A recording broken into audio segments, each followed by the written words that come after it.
नमस्कार, बहुत स्वागत है आप सभी का। मैं हूं आपके साथ नैना यादव, लेकर हाजिर हूं हमारी खास पेशकश पूछता है इंडिया।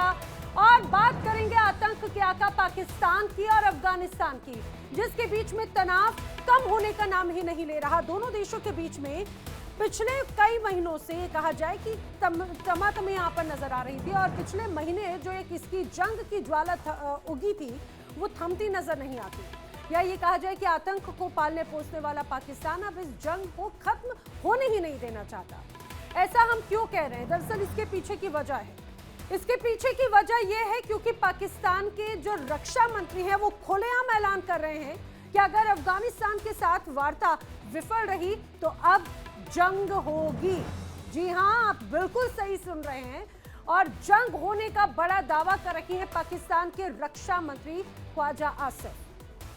पाकिस्तान की ओर से एक बार फिर से जंग की बात कही जा रही है। यानी इस्तांबुल में जो बैठक चल रही है अफगानिस्तान और पाकिस्तान के बीच में शांति वार्ता के लिए, अब वो धमकियों के साए में आ चुकी है।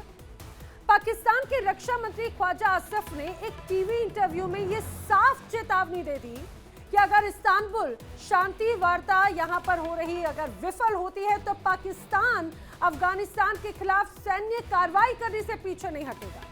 सुनाते हैं आपको क्या कहना है ख्वाजा आसिफ का। अफगानिस्तान के साथ एक बार फिर कल मुज़ाकरात शुरू होने जा रहे हैं, तो कैसे देखती हैं, और अगर इनकी कामयाबी नहीं होती तो फिर क्या फ्यूचर है? कामयाबी जो है वो अगर नहीं होती तो फिर तो जो इस वक्त एक सिचुएशन है, हो सकता है वो सिचुएशन बढ़ जाए, और उसमें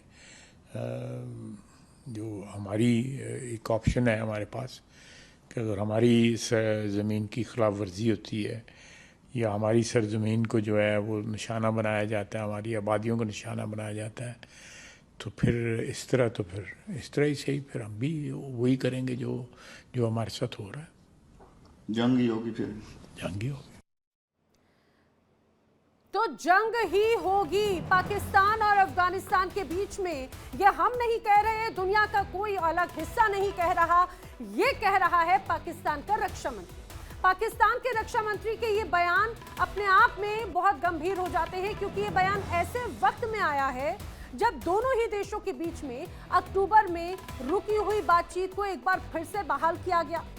और इस बार का जो फोकस है वो सीजफायर बनाए रखने पर है और तालिबान समर्थित आतंकियों को शरण देने के आरोपों पर चर्चा करना है। लेकिन पाकिस्तान की ओर से अब ऐसे समय में यह बयान आया, इस बयान से दोनों देशों के बीच में शांति होती तो कहीं से नजर नहीं आती। इस्तांबुल में जो वार्ता जारी है, फिलहाल दोनों देशों के बीच में यह माना जा रहा है कि आखिरी कड़ी होगी।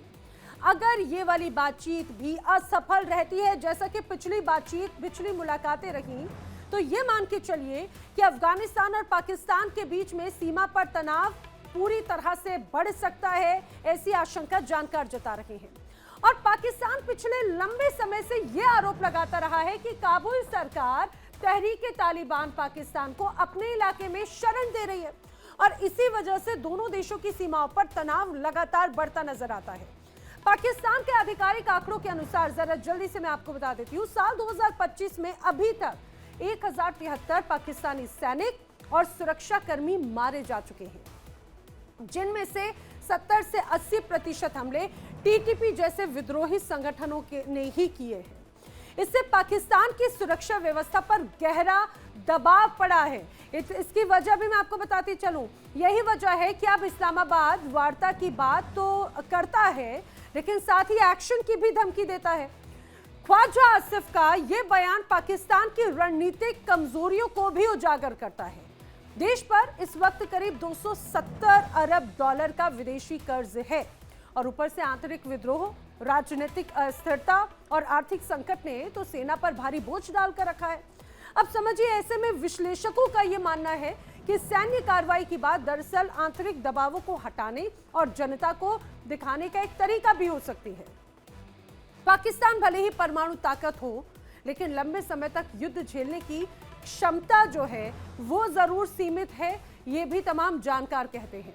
और इसीलिए कई बार ये जब धमकी की बात सामने आती है तो सवाल खड़े होते हैं कि क्या शांति वार्ता पाकिस्तान करना चाहता भी है, या फिर ये सब कुछ सिर्फ दिखावा है?